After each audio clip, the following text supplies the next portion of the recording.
Donc aujourd'hui, notre webinaire, il a un titre un petit peu spécial, un petit peu mystérieux, 60 minutes pour dire adieu au petit tracas du quotidien. C'est pas ça va pas révolutionner votre usage des Quizzes, hein, vous êtes c'est peut-être déçus d'entendre ça, évidemment, bon, mais la le principal, c'est quoi? C'est de parler de petites, fonctionnalités, de petites options, et cetera, qui frustrent un petit peu ou qui agacent des utilisateurs ou pour lesquels ils se disent: «Bah, comment ça se fait que chaque fois je suis bloqué sur la même petite chose qui m'embête?»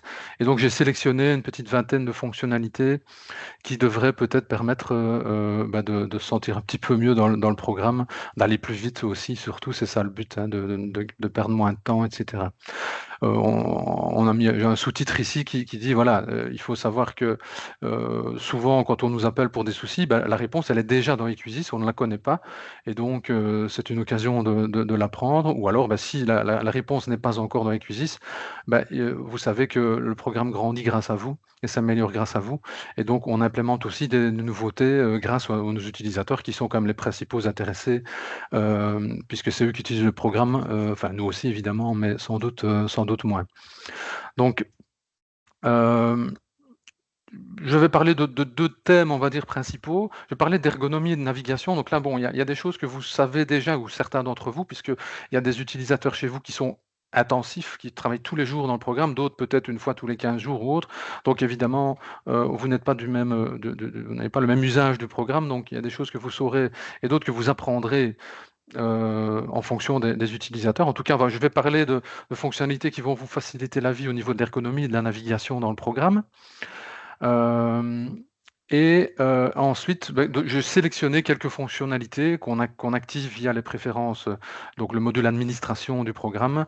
Je vais parler de gestion des ensembles qui est peu connu, peu utilisé. Quelques mots sur la digitalisation, l'archivage, la numérotation mensuelle et puis un tout petit peu sur les recherches programmées. Donc le reste, c'est pour plus tard. Donc on va mettre mon écran Equisis en avant-plan. Voilà. Alors j'ai mon petit copion sur ma gauche pour ne rien oublier. Hop, attendez, qu'est-ce que je me suis trompé. Voilà, j'ai activé la fenêtre ici par erreur. Voilà, donc je vais commencer par le point de départ. Le point de départ, c'est quoi? C'est la palette des Quizzes. On avait déjà évoqué ça pour les personnes qui étaient présentes il y a 3 mois.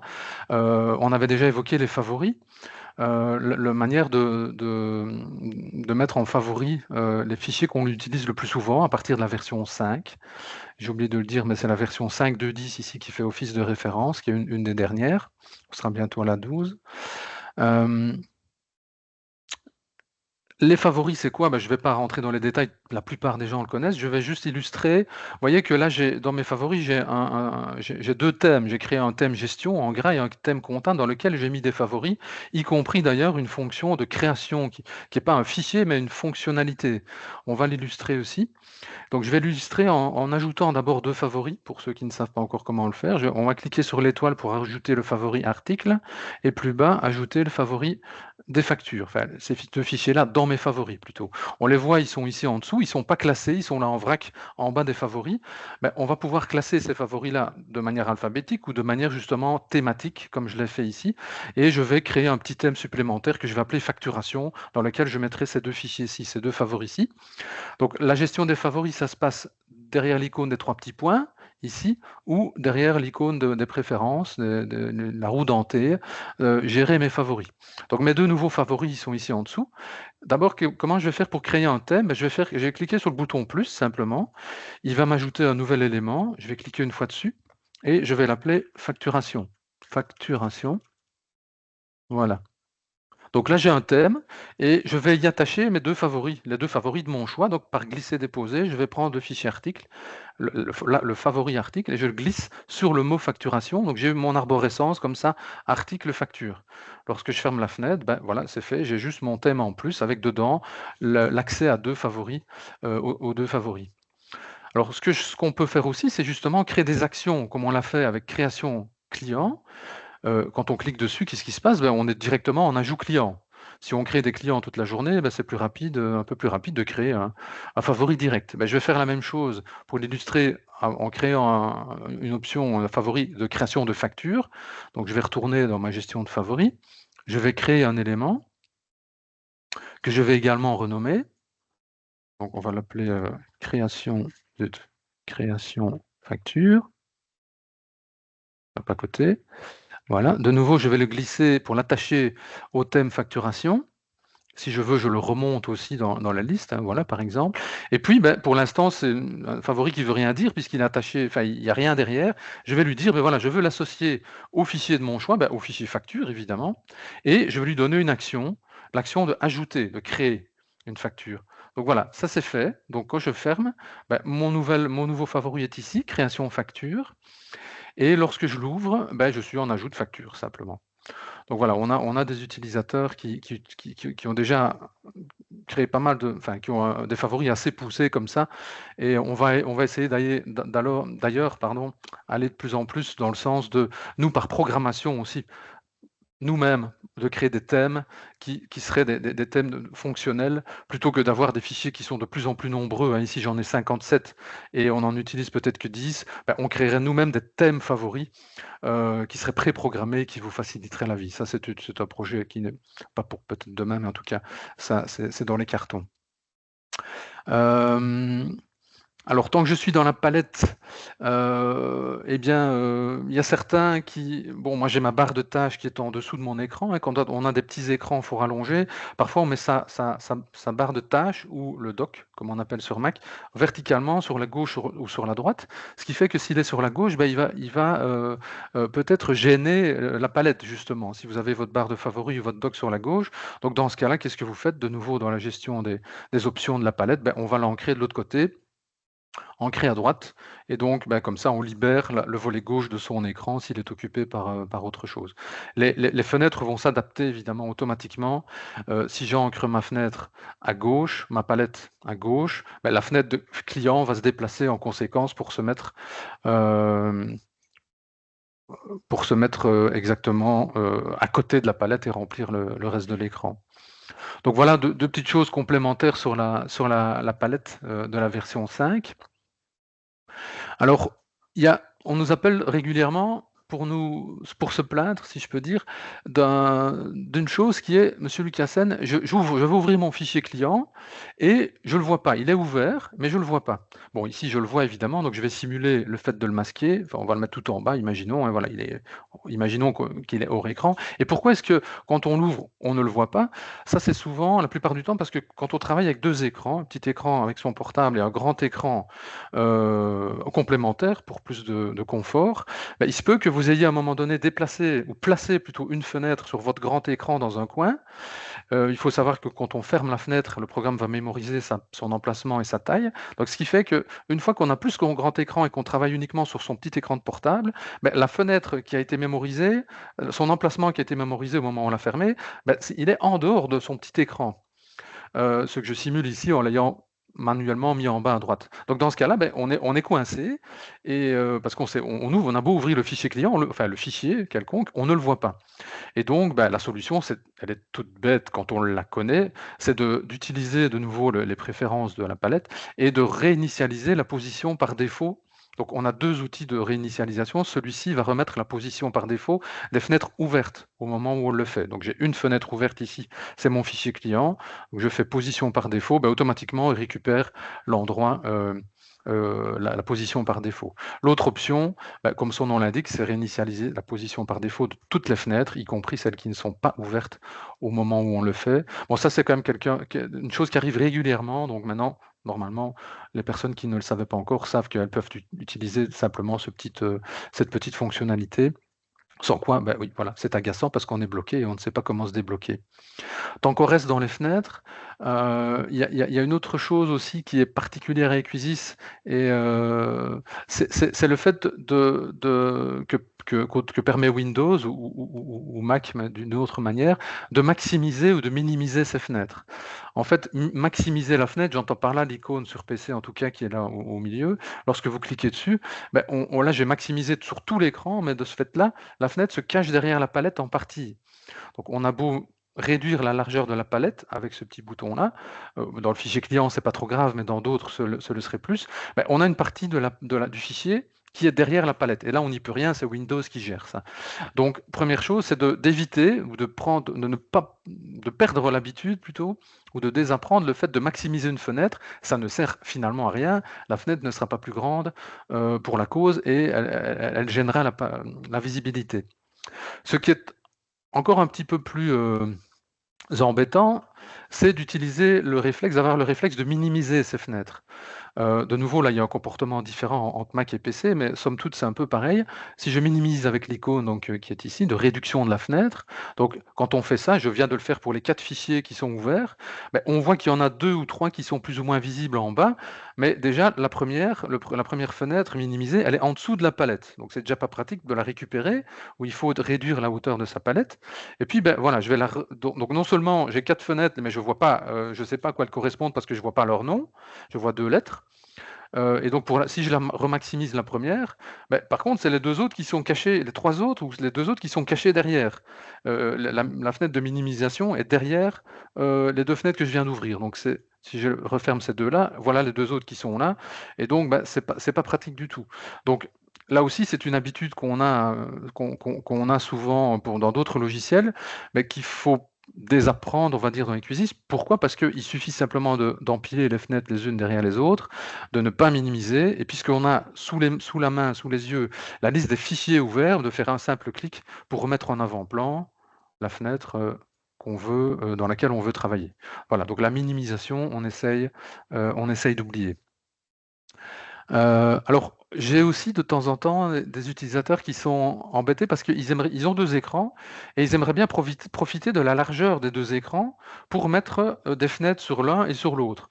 Alors, je crois que je ne l'expérimente pas en Mac parce que sur Mac, j'ai qu'un écran, mais les utilisateurs Mac que je vois ici ne me diront pas le contraire que c'est possible en Mac, hein, je pense, de mettre certaines fenêtres sur un 2e écran. Je regarde Marilyn en disant ça, c'est ça, hein? En Mac, c'est possible. En PC, c'est pas possible. Et c'est embêtant parce qu'on voudrait profiter de la largeur de ces 2 écrans pour voir pour placer différentes fenêtres. Alors, il y a un petit truc pour pouvoir malgré tout le faire. C'est pas fait pour, mais ça fonctionne, ça a le mérite de fonctionner. Je pourrais pas vraiment le montrer ici sur les 2 écrans, évidemment, puisque je n'en partage qu'un, mais je vais le simuler. En fait, il suffit de déplacer sa fenêtre de manière à avoir accès au bord de gauche ou de droite. Et puis, ben, on va étendre comme ça le bord gauche ou droit de son écran jusqu'à aller jusqu'à la 2e fenêtre et jusqu'au bord extrême de la 2e fenêtre pour étendre l'affichage comme ça complet de la fenêtre eQuisis. Et là, à ce moment-là, vous pouvez déplacer des fenêtres sur les 2 écrans et profiter comme ça de vos 2 écrans. Bon, c'est pas fait pour, parce que vous allez voir que ça va pas mémoriser nécessairement l'emplacement des fenêtres, mais en tout cas provisoire. C'est une solution provisoire qui est somme toute assez pratique. Alors, on reste encore dans les fenêtres. On a aussi régulièrement des clients qui nous disent: «Beh, moi j'aimerais bien, voilà, je vais fermer quelques fenêtres. Je suis dans le fichier, facture, et j'aimerais bien, pouvoir consulter 2 factures en même temps». Bon, si je consulte ma facture qui est ici, bah, OK, je la vois, ma facture, c'est très bien, mais j'aimerais bien la comparer avec une autre et faire une consultation d'une 2e. Si je clique si je veux consulter une 2e, il n'y a jamais qu'une fenêtre de consultation qui s'ouvre. Donc qu'est-ce qu'on fait dans ce cas-là? Beh, on va ouvrir une 2e fois le même fichier, en l'occurrence le fichier facture, et comment on fait? Ben, on enfonce en fait la touche Alt de son clavier, ce que je vais faire, et puis, ben, on rouvre le fichier, donc facture, avec la touche Alt, et donc voilà, il m'ouvre une 2e fenêtre facture, on le voit ici, hein, il y a la première liste qui est là, la 2e qui est là. J'ai déjà une liste de visualisation, une fenêtre de visualisation ici. Donc dans ma 2e fenêtre, je peux ouvrir une 2e fenêtre de visualisation, et comme ça, ben, j'en ai 2 des fenêtres de visualisation, et je peux alors comparer 2 fenêtres. Si en plus on a étendu sur 2 écrans, ben, c'est encore mieux, on peut vraiment comparer le contenu de 2 fenêtres d'un même fichier, que ce soit les factures ou autres évidemment, peu importe. Donc la touche Alt enfoncée au moment où on fait un clic sur un fichier dans la palette, enfin, pour autant qu'il y ait déjà une fenêtre de ce fichier-là qui soit ouverte, évidemment.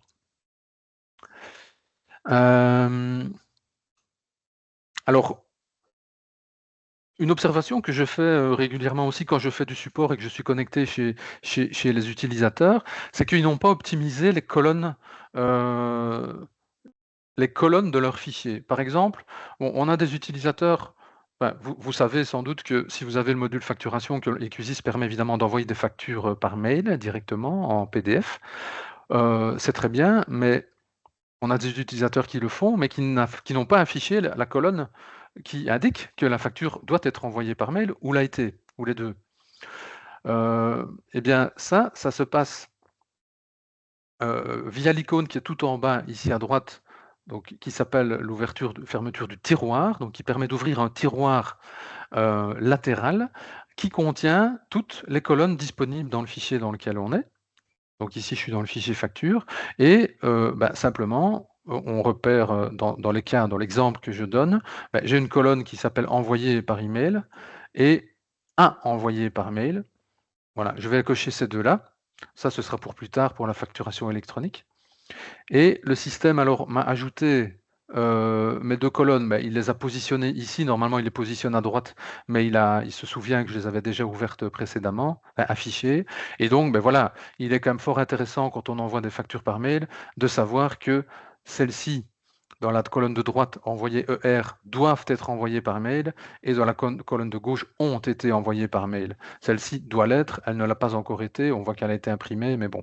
Donc de manière générale, je rappelle que dans tous les fichiers, que ce soit les factures, les clients, les comptes généraux, n'importe, vous pouvez, personnaliser donc l'affichage des colonnes en cochant. Donc là, j'anticipe sur un point que j'ai indiqué un peu plus tard dans mon petit document.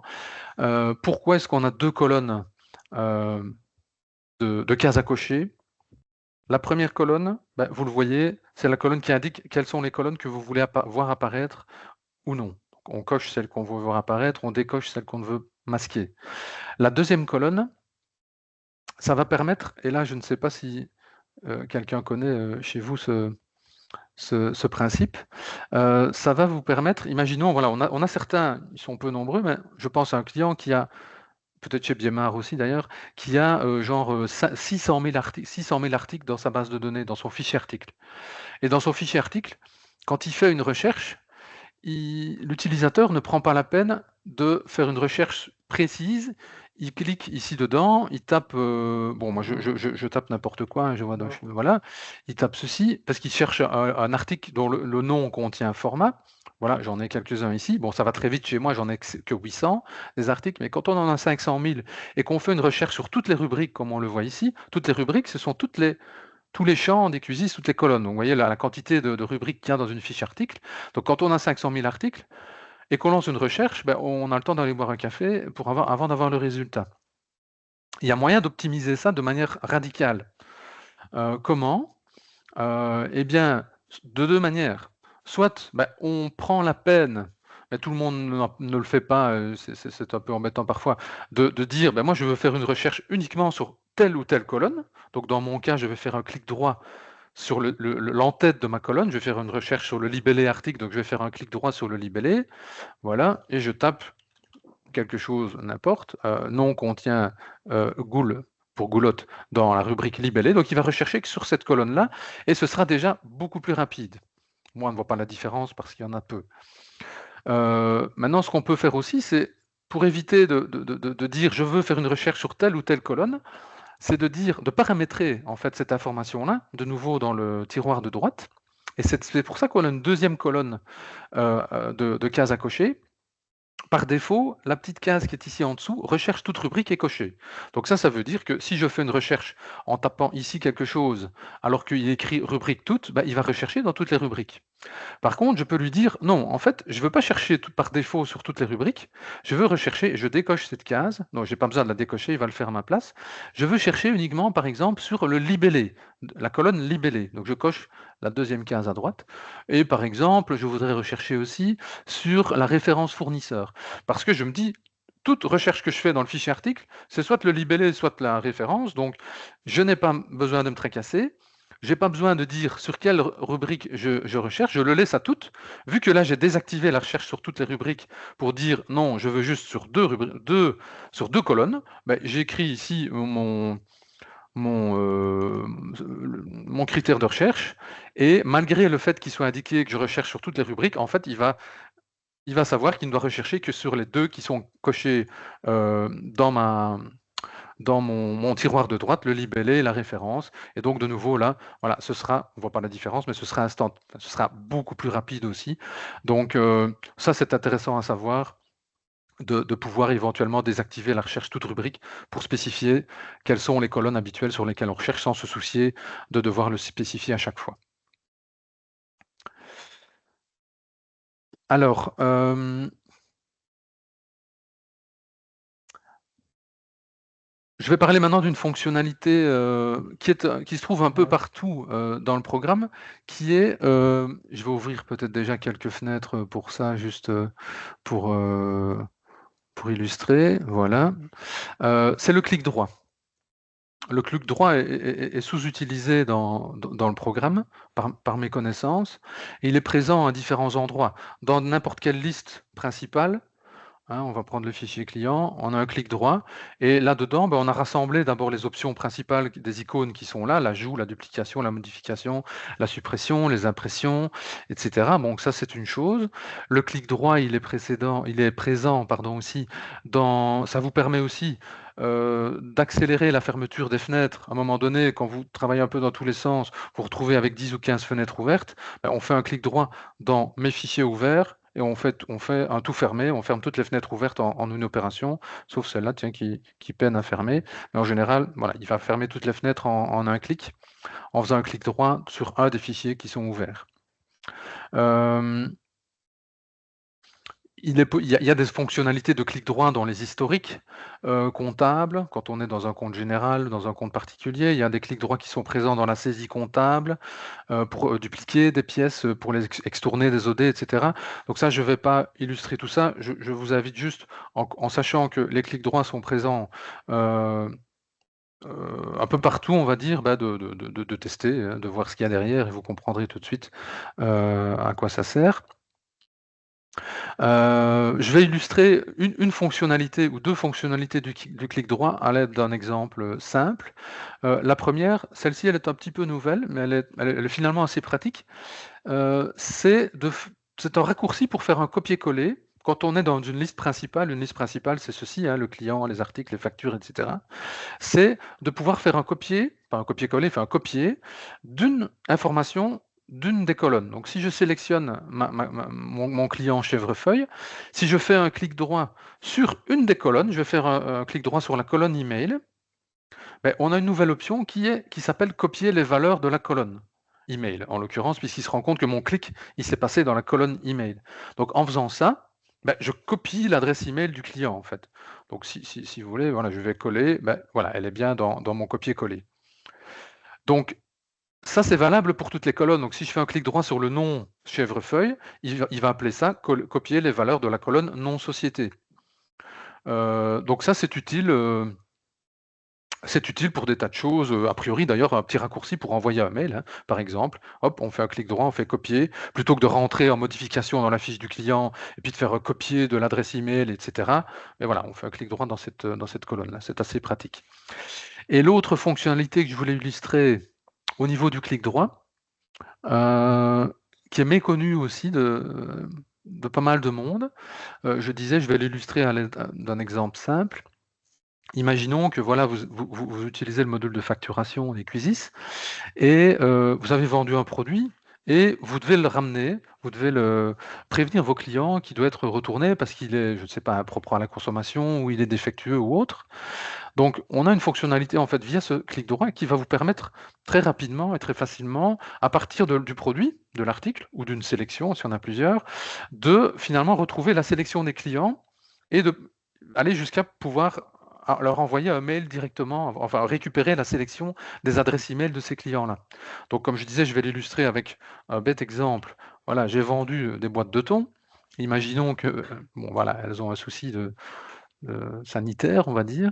Donc je vais faire quoi pour retrouver les clients à qui j'ai facturé ce produit? Je fais un premier clic droit, j'utilise cette option-ci.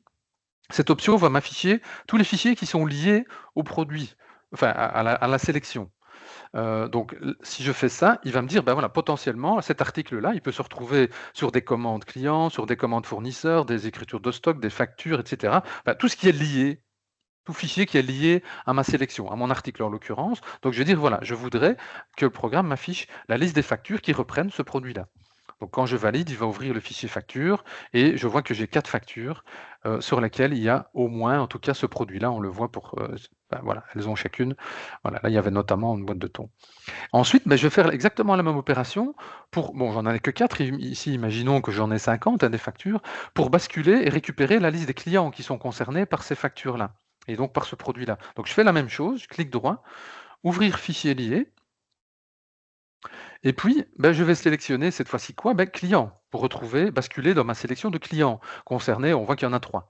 Donc on valide, et donc effectivement, j'ai 3 clients, et on peut même aller un peu plus loin si on veut. On fait un clic droit et on bascule vers la sélection de contacts qui se rapportent à ce client, donc les personnes qu'on a encodées, qu'on a attachées en tant que contact à cette fiche client. Et là, voilà, vous voyez, on en a 6 qui se rapportent à ces 3 sociétés-là. Là, on a on a toutes les adresses email, et là, on a encore une autre fonctionnalité par clic droit qui est, on l'a mis en anglais, envoyer un mail à cette sélection. Donc là, il va m'ouvrir mon programme de mail, de messagerie par défaut, dans mon cas Outlook, et il me propose de envoyer un mail à ces 6 personnes en copie cachée. Si j'annule, tout le monde verra la liste des destinataires. Si je fais OK, chacun recevra un mail sans savoir à qui on l'a envoyé aux autres. Donc voilà, je fais OK. Bon, là, ma messagerie n'est pas ouverte, donc voilà, en fait, ça donne ça évidemment. Donc en copie cachée, j'ai la sélection de tous les destinataires, tous les contacts concernés donc par ce produit, et puis j'ai plus qu'à envoyer mon mail. Donc ça, c'est un exemple simple qui illustre surtout le fait que ce clic droit, il est valable un peu partout dans le programme, dans tous les fichiers, en fait. On peut faire des liens entre différents fichiers, et ça, c'est un peu en fonction des besoins, évidemment, que vous allez vous rendre compte de l'intérêt de la chose. Je ne sais pas, dans le fichier client, par exemple, voilà, on peut basculer en comptabilité sur les mouvements historiques comptables de ce client-là, de la sélection de clients, etc. Donc tous les liens sont possibles un peu dans tous les sens, tant qu'il y a un lien qui existe évidemment dans la base de données. Tant qu'à faire, je vais encore rester dans le clic droit un petit moment. On a aussi régulièrement des clients qui nous disent ça fait 10, 15 ou 20 ans que j'utilise le programme, et ça commence à m'embêter d'avoir des données, des factures ou que sais-je, qui sont de 2010, je n'en ai plus besoin. Alors, est-ce que je peux les supprimer? Alors on leur dit: «Oui, vous pouvez les supprimer, mais ça n'a pas d'intérêt réel de les supprimer». On ne sait jamais, c'est quand même un historique quelque part. Ça n'a pas d'intérêt parce que bon, EQSys gère des grosses bases de données sans problème, et que les disques durs sont surdimensionnés aussi, donc on n'a plus de problème de place de stockage nécessairement. Donc l'alternative, c'est de ne pas supprimer, c'est d'archiver certaines informations. Donc archiver, c'est masquer. On ne les supprime pas, ils sont masqués simplement à l'utilisateur, tout en sachant que si on les a archivés, on peut encore les désarchiver, dans le sens où si vous avez archivé par erreur, il faut pouvoir les revisualiser puisqu'ils sont masqués. Il faut pouvoir les revisualiser pour pouvoir les désarchiver ou les reconsulter ou que sais-je. Donc, sans entrer dans les détails, puisqu'il n'y a pas besoin de trop de détails à donner d'ailleurs. Voilà, imaginons, voilà, dans mes factures, j'ai des anciennes factures ici, je veux archiver celles-ci. Donc je les mets en surbrillance, je fais un clic droit de nouveau, là c'est simplement l'option archivage, il va archiver la surbrillance. Alors ça ne sera pas nécessairement autorisé dans tous les cas. Vous ne pourrez par exemple pas archiver un client ou un fournisseur s'il a des historiques, enfin des écritures dans un exercice comptable ouvert, évidemment. Le programme va vous empêcher d'archiver puisqu'il est concerné par les exercices comptables ouverts.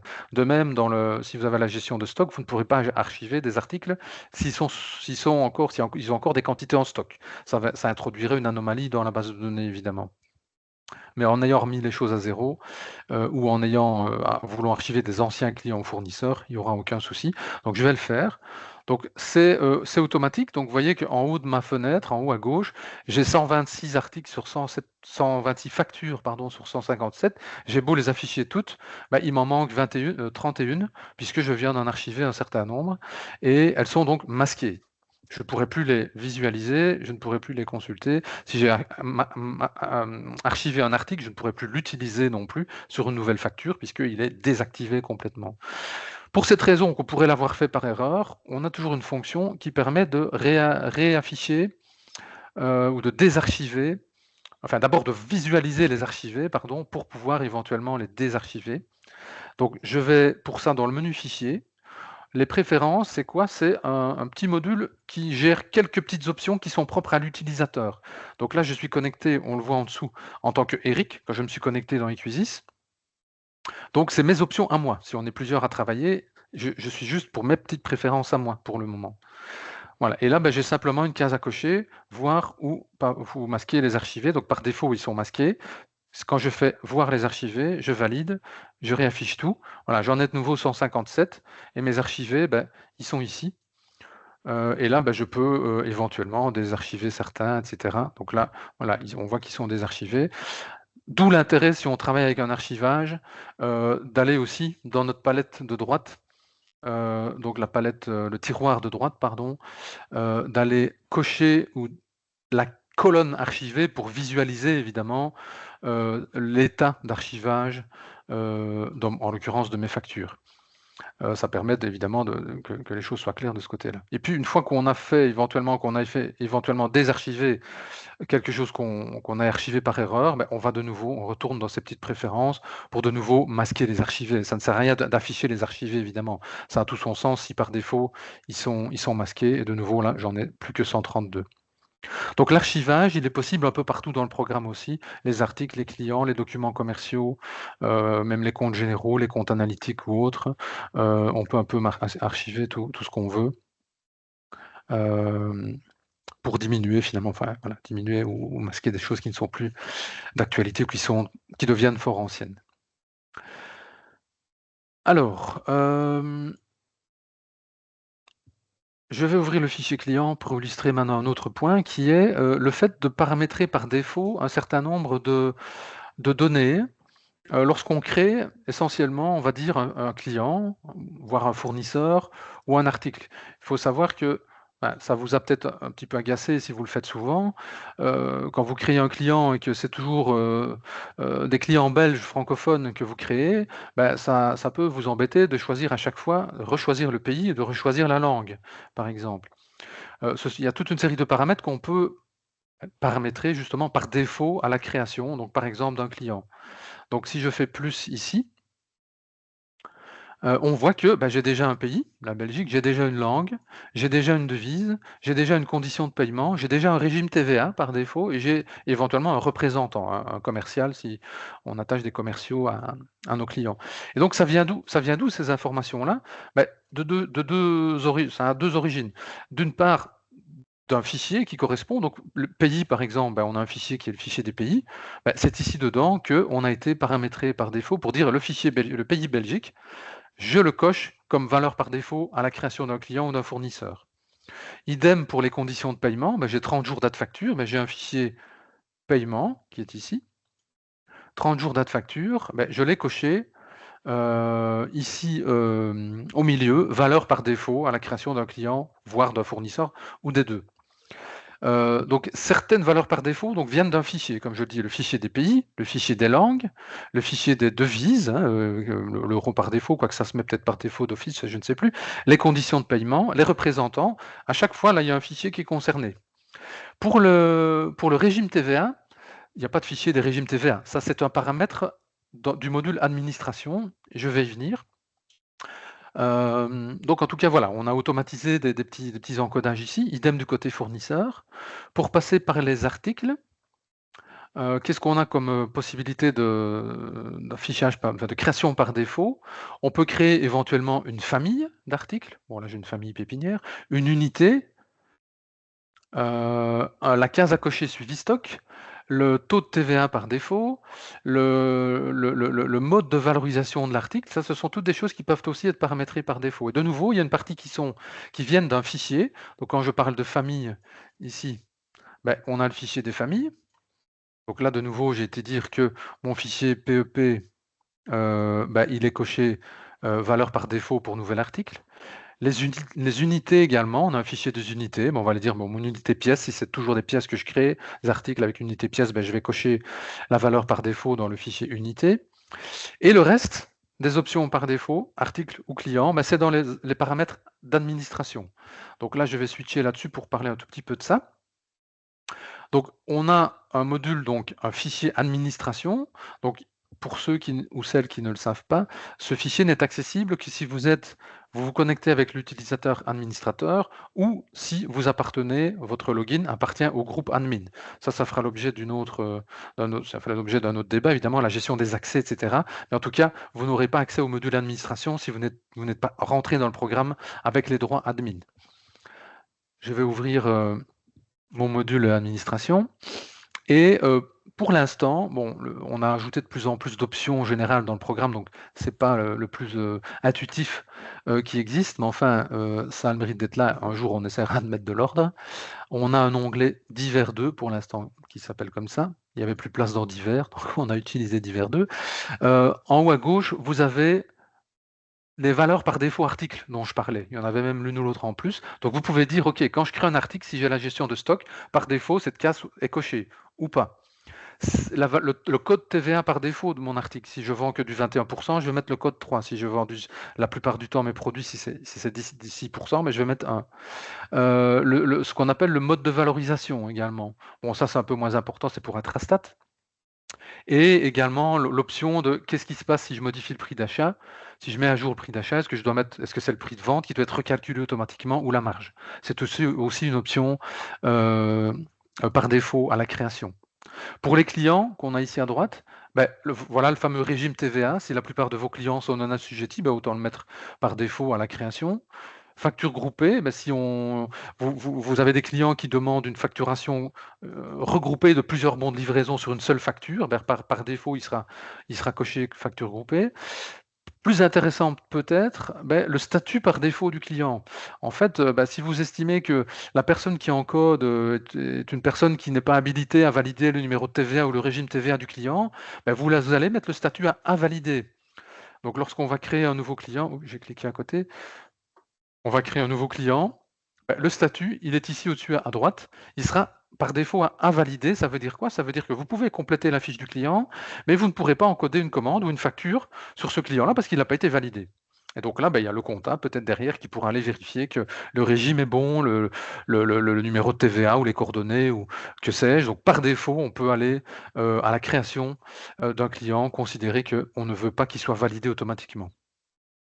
On peut aussi cocher cette case-ci par défaut qui permettra à ce que le système sache que lorsqu'on crée un client, automatiquement, il est considéré comme avoir accepté que les factures lui soient envoyées automatiquement par mail à partir des QSIS, plutôt évidemment que les imprimer et les envoyer par courrier. Et on a une petite valeur par défaut aussi pour les fournisseurs, puisque ça c'est important pour l'encodage des factures d'achat directement et pour la ventilation et la création des mouvements, ventilation basse TVA automatique, c'est important d'avoir un taux de TVA qui est correct, donc autant mettre celui qui est le plus courant aussi par défaut dans cet écran. Donc onglet divers 2, pour l'instant en tout cas, des préférences admin. Alors puisque je suis dans les préférences admin, je vais y rester. Une chose qui agace souvent, c'est peut-être celle qui agace le plus souvent nos utilisateurs. Ce n'est peut-être plus le cas, c'est certainement plus le cas de certains d'entre vous parce que vous nous l'avez déjà signalé et on l'a changé. C'est que depuis ce qui a été obligatoire au niveau du RGPD, de la protection de la vie privée, etc., protection des données, on a nous activé des fonctionnalités de type RGPD dans le système, et c'est pas ça le but, mais aussi on a obligé l'utilisateur, par défaut en tout cas, à devoir modifier son mot de passe tous les 6 mois. Et très souvent, enfin régulièrement, à longueur d'année, si je peux dire, j'ai eu l'un ou l'autre client qui me dit: «Monsieur Lucassen, j'ai perdu mon mot de passe parce qu'il a changé 6 fois» et forcément, on le comprend, il s'y retrouve plus, il sait plus lequel il a utilisé, il en a marre et il râle. Donc qu'est-ce qu'on fait? On élimine le problème une fois pour toutes. Comment? En allongeant la durée de validité par défaut du numéro de TVA, du mot de passe de l'utilisateur. Et ça se passe comment? C'est donc dans le module administration, je l'ai fermé, oui, voilà, on va le rouvrir. Dans le module administration, tout à droite, on a un petit onglet RGPD. Alors, vous ne l'avez peut-être pas d'office. Il est peut-être pas d'office affiché chez vous. Pourquoi? Parce que Parce que c'est le RGPD, n'importe qui se connecte dans le programme ne doit pas nécessairement avoir accès à cet onglet-là. Donc cet onglet est affiché uniquement si vous êtes connecté avec un utilisateur qui a le droit d'y accéder. Et ce droit-là, vous devez, si ce n'est pas le cas, s'il n'est pas activé, si vous ne voyez pas l'onglet RGPD ici, vous devez l'activer dans le fichier qui est ici tout en dessous, qui est le fichier utilisateur, qui reprend la liste de tous les utilisateurs du programme. Donc imaginons l'administrateur. Ben, on a une petite case à cocher dans le fichier, donc dans la fiche utilisateur de l'utilisateur courant, ici en bas à droite, voilà, responsable de traitement RGPD. Donc c'est uniquement si cette case-là est cochée que vous aurez accès à ce petit onglet RGPD, puis le reste, c'est un jeu d'enfant. Il suffit d'aller modifier le nombre de mois par défaut qui est de 6, vous mettez 999, et là vous êtes tranquille pour un moment, pour un bon moment même, et vous avez définitivement désactivé l'obligation de modifier votre mot de passe tous les 6 mois. Toute petite parenthèse, n'allez pas chipoter dans cet onglet-là. Enfin, si vous pouvez aller faire ce que vous voulez, même, ça n'a pas beaucoup d'intérêt, mais n'allez pas décocher les cases qui sont en haut à gauche, etc. Et surtout, ne cliquez pas sur ce bouton anonymiser le fichier de données qui est là. Donc, je ne devrais même pas le montrer parce qu'en attirant l'attention, il y en a peut-être qui voudront aller le cliquer dessus. Il y a un message derrière, hein, mais ça, c'était destiné au fait qu'on était censé être obligé, on est censé être obligé quand on récupère votre base de données de l'anonymiser. Donc, tous les noms des clients, des fournisseurs, de tout ce qui est relatif à la vie privée devient des XXXX partout. Donc si vous cliquez ça, vous mettez en l'air votre base de données. Donc évidemment, vous ne touchez surtout pas à ça. L'onglet RGPD, on l'utilise pour du support ou vous, une fois dans votre vie, pour aller changer éventuellement la validité du mot de passe, des mots de passe. Voilà, alors je rappelle aussi rapidement dans l'onglet comptable qu'on a quand même un petit outil qui est intéressant, qui est la vérification des numéros de TVA sur Internet, qu'il est intéressant de cocher. Pourquoi? Ben, tout simplement, ça veut dire quoi quand on le coche? Ça veut dire que plutôt que de créer un client manuellement, on va aller commencer par encoder son numéro de TVA. Voilà. Et au moment où on le fait, le programme va aller interroger une base de données européenne, de l'Union européenne ou de la Commission européenne, il va vérifier la validité du numéro de TVA et il va vous renvoyer le nom et l'adresse de la société. Donc ça, c'est la société sœur de d'Isis qui partage nos bureaux, comme vous le voyez avec l'adresse. Donc on récupère, c'est vraiment une manière de valider que le client existe bien, que son numéro de TVA existe, et de récupérer l'adresse qui évite de la taper aussi manuellement. Donc ça, c'est cette case à cocher, vérifier les numéros de TVA sur Internet. C'est bien pratique quand on crée des clients ou des fournisseurs, même belges ou même européens d'ailleurs. Si je prends Isis ici, vous avez aussi la possibilité, donc là, voilà, le client existe, mais quand on clique sur le mot qui est souligné, numéro de TVA, le programme réinterroge la base de données, il va rechercher les informations actualisées, si jamais le client va déménager ou que sais-je, ben voilà, ça c'est l'adresse d'aujourd'hui du siège social qu'on a été recherché sur l'instance officielle européenne via la plateforme VIES de la Commission européenne. Voilà, alors une dernière chose, au niveau, du module administration, j'ai de temps en temps eu aussi des clients qui se sont plaints que, voilà, ils ont des collaborateurs, des employés qui encodent des factures ou des offres ou des commandes, peu importe, en gestion commerciale, et ils se retrouvent avec une facture qui, au lieu d'avoir un produit facturé à 21%, il est facturé avec 6% ou avec 0%. Et ils me disent: «Monsieur Lucassen, c'est pas possible, mon produit, il est bien paramétré et j'ai 0% de TVA pour ce produit-là. Comment ça se fait?» Bah, j'ai dit: «Écoutez, à mon avis, c'est la personne qui a encodé qui a fait une erreur et elle a par mégarde modifié le code TVA, le taux de TVA de la facture». Et elle s'est retrouvée, elle a mis un 0, elle l'a pas fait exprès. Donc si je prends une facture ici, voilà, c'est le petit code TVA, la 3 qui veut dire 21%, bah, par erreur ou on fait une mauvaise tabulation, on tape 0, ben voilà, on n'a plus de TVA sur sa facture. Donc on a une petite fonction dans les droits d'accès au programme qui permet de verrouiller le taux de TVA par défaut dans les documents commerciaux. Ça, c'est certainement utile parce que, a priori, le taux de TVA d'un document commercial, il doit venir du programme via le paramétrage. Dans l'article, on a dit, toi, c'est du 21%. Si c'est un Tracom ou co-contractant, le programme saura qu'il doit basculer au code 0. Donc, c'est pas l'utilisateur qui doit normalement décider du taux de TVA, c'est le programme qui doit lui dire. Donc, on peut très bien verrouiller cette possibilité de le modifier, le code TVA. Et ça se trouve où? Dans l'administration, là, dans tout ce qui est gestion des accès, il y a pas mal de choses à dire là, de ce côté-là, c'est pas le but ici.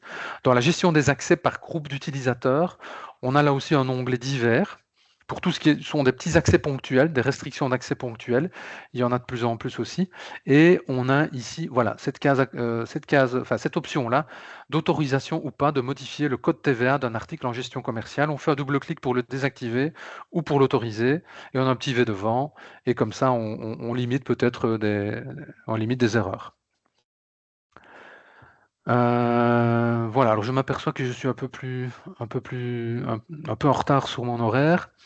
Je vais passer à ce que j'appelais la digitalisation. La plupart d'entre vous savent certainement qu'on peut depuis un certain temps attacher des PDF aux pièces comptables, essentiellement les factures d'achat sous format de PDF, les attacher aux pièces comptables. Bah, dans l'optique de mon thème, comment être un peu moins embêté par des petites choses au quotidien, bah, au quotidien, il arrive que vous ayez à aller vous lever, aller chercher dans votre armoire, retrouver un classeur pour retrouver une facture d'achat pour une vérification quelconque. C'est fastidieux parce qu'il faut retrouver d'abord la bonne facture, le bon numéro de pièce dans Equisis, feuilleter, chercher le bon classeur, la bonne page, le bon numéro, etc. Heu, le module de digitalisation d'Equisis, bah, ça vous évite ce travail-là et vous faites gagner un temps précieux. Ça, je vais l'illustrer plutôt à partir de notre base de données où là j'ai des données un peu plus complètes. Voilà, donc je vais mettre ça en avant-plan, j'ai ma palette à droite. Donc on a un fichier qui s'appelle le fichier des documents. Donc ça c'est réservé au module de digitalisation, hein, qui est un module optionnel. Là-dedans, dans cet écran de documents, c'est la bibliothèque de tous vos PDF. Tous les PDF attachés aux pièces comptables, y compris même à des documents commerciaux. Et l'intérêt, c'est quoi? C'est de pouvoir faire une recherche comme dans les listes principales, sur le nom du fournisseur. Par exemple, je voudrais chercher toutes mes factures Lireco. Voilà, je fais une recherche sur le nom du tiers, donc c'est le nom du fournisseur ou client. Je lance ma recherche. Je retrouve voilà, toutes les factures d'achat à l'IRECO et j'ai mes PDF, donc je peux aussi masquer ma palette en partie pour avoir plus de place. Et je peux comme ça, en une seconde, visualiser tous les PDF, toutes les factures d'achat d'un fournisseur. On peut faire une recherche sur le fournisseur, sur un montant, sur une date, sur un numéro de pièce. Les PDF, ils sont là dans nos bibliothèques et on a gagné quand même pas mal de temps, évidemment, à retrouver une information d'une facture pour un fournisseur ou autre. Voilà, je n'en dis pas plus sur ce module, hein, c'était juste vraiment pour parler de l'intérêt et le gain de temps que ça peut, procurer. Dans l'optique du gain de temps aussi non, pas du gain de temps, mais du côté pratique des choses, ça c'est plutôt en fin d'année évidemment ou en début d'année, mais c'est le fait de pouvoir, de travailler avec une numérotation mensuelle dans ses journaux. Numéro mensuel, je vais l'illustrer avec, dans le fichier des factures. Voilà, j'ai activé la numérotation mensuelle de mon journal de vente, VEN. Donc ça veut dire quoi? Ça veut dire qu'au lieu d'avoir une numérotation par année, 2024-001 jusqu'à autant, j'aurai 12 numérotations. Ici, par exemple, vous voyez, j'ai une facture à la date d'aujourd'hui. Bah, lui, il me construit mon numéro en commençant par l'année sur 3 chiffres, 224 parce qu'il n'y a pas besoin de enfin, on sait ce que c'est. 06, les 2 suivants sur le numéro du mois dans lequel de la date correspondante. Donc ça permet essentiellement d'éviter le petit agacement d'être le 5 juillet, de vouloir commencer à facturer en juillet, alors qu'on n'a pas fini de facturer juin. Sinon, on est obligé de réserver des factures avec les aléas que ça peut avoir, de créer des factures vides en attendant, ou d'attendre qu'on ait fini de facturer juin avant juillet. Bref, il y a plus pratique que ça, c'est la numérotation mensuelle. Imaginons ici, voilà, il me propose ce numéro-là, parce que j'ai une facture de juin, donc il propose la deuxième. Maintenant, si je change la date et que je veux facturer au 5 juillet, ben, le numéro va être modifié automatiquement et on passe à 07 pour juillet et 001 parce que j'ai pas encore de facture en juillet. Donc comme ça, je peux déjà commencer à facturer en juillet et puis je reviens, le lendemain, je crée une nouvelle facture en juin, il va rebasculer sur la numérotation de juin. Donc ça, c'est assez pratique, surtout pour cette raison-là, de ne pas être embêté par une chronologie, enfermé dans cette chronologie et être obligé de finir le mois complètement avant de passer au suivant. C'est également valable évidemment dans la saisie compta, hein, dans la comptabilité, c'est le même principe. Ça vous permet de commencer à encoder vos achats, par exemple, en juillet, 2004, 224 07 001, et puis de revenir et de compléter par des dernières pièces du mois de juin. La numérotation de juin va continuer, 224 06 00 14 25, etc. Donc là, on a vraiment 12 numéros différents et le système sait quel est le dernier numéro de chaque mois. Il fait +1 au dernier numéro de chaque mois. Donc comment est-ce qu'on active ça? Dans le fichier des journaux, on prend son journal, on le modifie et on coche la case. Ah, je viens de le verrouiller à mon avis parce que oui, je suis en ajout d'une facture, c'est normal, c'est en contrôle. Voilà. Et on a cette case-là, numérotation mensuelle, avec la longueur de chiffre derrière. On laisse les paramètres par défaut en général derrière. On coche cette case-là. Donc là, c'est plutôt en début d'année que vous faites ça, évidemment, vous n'allez pas switcher à une numérotation mensuelle en cours d'année. Mais pourquoi pas au 1er janvier basculer à ce nouveau système, hein. Ça offre plus de souplesse. Voilà, alors je vais terminer, je vais laisser un point de côté, il est moins utile. Je vais terminer par ce qu'on appelle les ensembles, la gestion des ensembles, qui est peu connue aussi et qui permet aussi d'éviter des petits énervements. Imaginons, voilà, donc les ensembles, ils se trouvent où? La gestion des ensembles, derrière l'icône qui est là, qui ouvre un tiroir, un tiroir du bas, voilà, avec différentes options. Les ensembles, c'est ici. Donc imaginons, vous voulez faire une sélection sur base de je ne sais quel critère, donc manuellement avec ma touche contrôle, je fais une sélection, puis je suis distrait, je veux continuer ma sélection, je clique et hop, je perds ma sélection que j'étais en train de faire. Je me dis, zut, je dois recommencer. Bon, ça c'est assez énervant. Donc qu'est-ce que vous faites? Ben, vous allez créer un ensemble. Avec le bouton plus, je crée un ensemble, je l'appelle mon ensemble, voilà, je vais l'appeler test, hein, bon, peu importe. Voilà, donc je l'ai sauvegardé ma sélection. Et comme ça, je continue. Je sélectionne d'autres fiches, et je reclique sur le bouton plus et j'ajoute à mon ensemble. Au fur et à mesure, comme ça, je complète mon ensemble, je le fais petit à petit et je ne perds pas l'information, la sélection. J'ajoute à l'ensemble, voilà, mon test, il est là, je complète, et ainsi de suite. Voilà, j'en prends encore 3, je fais ajouter, j'ajoute, soit je crée une nouvelle, soit je l'ajoute toujours à l'ensemble existant, un test, je valide, ok c'est bon, et ensuite ben voilà, j'ai la liste de mes ensembles sauvegardés ici, je récupère mon ensemble test et j'ai ma sélection que j'ai faite en plusieurs fois, je ne suis pas énervé par, j'ai pas perdu l'information en cours de route. On a aussi derrière une icône qui permet de gérer, de fusionner deux ensembles et des choses comme ça, bon ça c'est assez intuitif.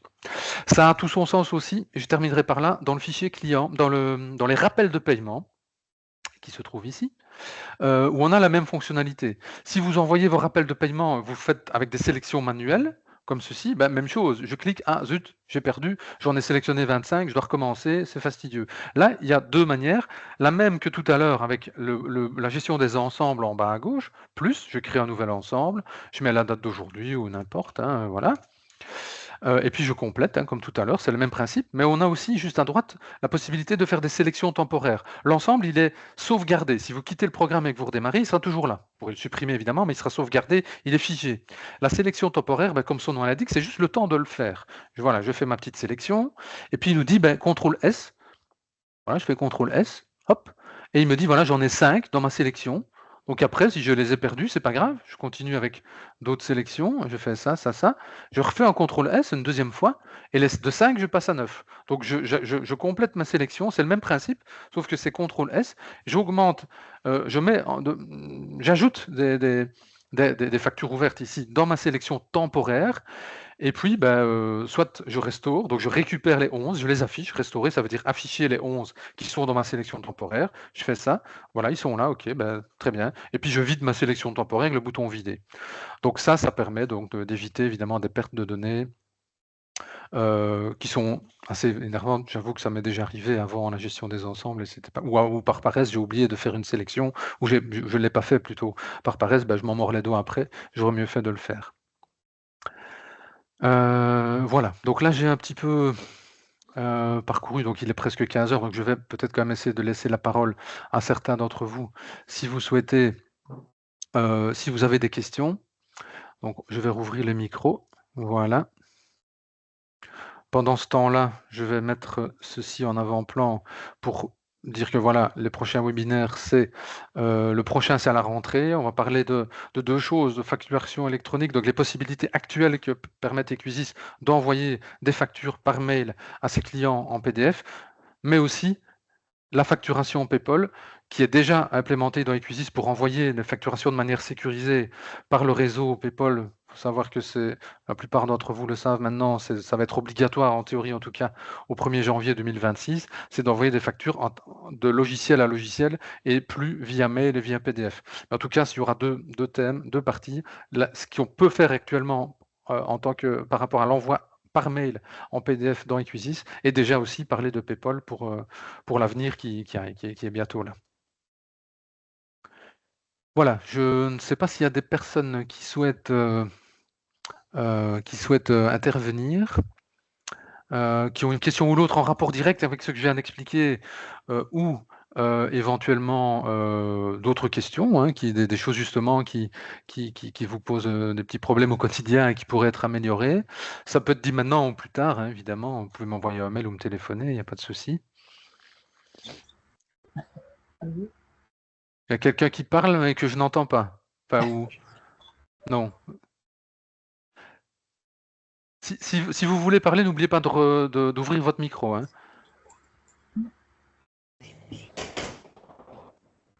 Allez, Marie, parce qu'elle pousse sur ton micro. S'il y a personne qui a de questions, je vais vous laisser encore un tout petit moment, mais sinon, voilà. Moi, j'ai une question. Oui. Bonjour. C'est qui me parle, excusez-moi? C'est Sabine? Oui, c'est Sabine. Ah, pardon, oui. Bonjour Sabine. Je vous écoute. Oui. J'ai juste une question donc autre de ce que vous avez présenté maintenant, c'est quand on va dans un fournisseur, si on veut voir vraiment les pièces et tout, on doit aller cliquer encore sur détail compte particulier. Et je me demande pourquoi est-ce qu'on fait le premier. Donc c'est quand on est dans un fournisseur, dans l'onglet comptabilité. Quand vous êtes ici. Voilà, oui, allez-y, cliquez sur un.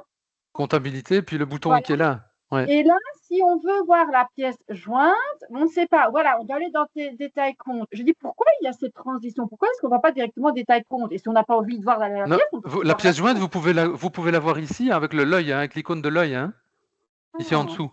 Vous voyez? Ben là, je n'en ai pas, hein, je ne saurais pas vous le montrer, mais voilà, vous cliquez sur l'œil et c'est ça. Vous voyez, quand je clique, il m'ouvre la liste des documents, mais il n'y en a pas. Mais le raccourci, il est là, c'est l'icône de l'œil. Ah, ok, je ne savais pas. Voilà. Ben voilà. Je rejoins le premier, ce que je disais tout au départ. Hein.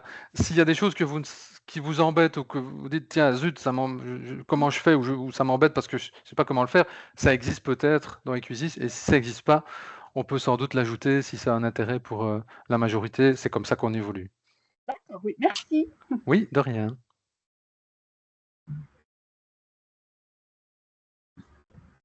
Bon, en général, quand il y a une première question, les autres fusent après, mais là, elles ne fusent pas, mais c'est pas grave. Hein, c'est que... J'espère que j'ai pas été... Oui. Tu étais très clair, il n'y a pas de souci. Ah, merci Louis. J'ai tendance à aller vite parfois, donc j'espère que j'ai pas été trop vite. Il y a le téléphone qui sonne chez quelqu'un là. Je sais pas qui. Voilà. Donc, alors je vais terminer par là. Comme la dernière fois, donc voilà, je l'ai dit. Hein, d'ici quelques jours, vous recevrez un lien. Avec le replay en vidéo du webinaire. N'hésitez pas à poser vos questions complémentaires dans le style de ce que Sabine a. Voilà, une petite question comme ça. C'est répondu en 30 secondes et ça peut vous faire gagner du temps et vous faciliter la vie. Donc, en tout cas, merci de votre présence et de votre attention. Enfin, attention supposée. Hein, j'ai pas pu vérifier si tout le monde était attentif, mais je l'espère en tout cas. Et à bientôt alors, à bientôt à tous et à toutes. Peut-être pour le prochain webinaire donc à la rentrée qui concerne quand même finalement tout le monde, même si vous n'utilisez pas le module de facturation. La question va se poser quand même en principe donc en janvier 2026 et même un peu avant normalement. Si vous facturez, comme j'imagine tout le monde facture en tant qu'entreprise, vous serez concerné par cette obligation-là. Fin de l'année prochaine. Donc, je pense que ça vaut la peine d'y être déjà attentif dès maintenant finalement parce que le temps passe vite. Merci Eric, c'était chouette. Voilà, ben merci aussi. Donc et voilà, donc je vous laisse maintenant et à bientôt et bonne fin de journée. Merci. À bientôt. Merci. Au revoir. Merci, au revoir.